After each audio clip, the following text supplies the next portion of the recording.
இப்போ இந்த பொலிவியால நாங்க நிலத்தை அபகரிச்சிட்டோம்னு ரொம்ப வேகமா கூவன ஊடகங்கள் ஒரு மிகப்பெரிய உண்மையை மறைத்தார்கள். 25 ஆண்டுகளாக இந்த பல்வேறு பூர்வக்குடிகளுக்கு நாங்கள் வருடா வருடம் அவர்கள் வாழ்வாதாரத்திற்கு பணம் கொடுத்து கொண்டிருக்கின்றோம். இது போன்ற ஒப்பந்தங்கள் மூலமாக இதுவரை ஒரு பூர்வக்குடி நிலத்தில் கூட ஒரு மரத்தை கூட நாங்கள் வெட்டியதில்லை. கோடிக்கணக்கான மில்லியன்ஸ் ஆஃப் டாலர்ஸ் இது மாதிரி எல்லாருக்கும் நாங்க அவர்கள் வாழ்வாதாரத்திற்காக கொடுத்திருக்கோம்.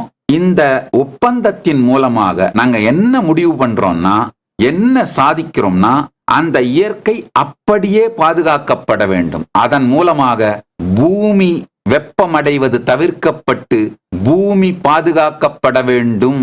இந்த மிக உயர்ந்த நோக்கத்திற்காக 25 ஆண்டுகளாக நாங்கள் செய்து கொண்டிருக்கும் சேவையை ஊடகம் கொச்சைப்படுத்தி, எங்களை அவமானப்படுத்தி, எங்களை தாக்கி, ஊடகங்கள் கொஞ்சம் சத்தம் வேணா போடலாமே தவிர சத்தியத்தை அவர்கள் மறைத்துவிட இயலாது.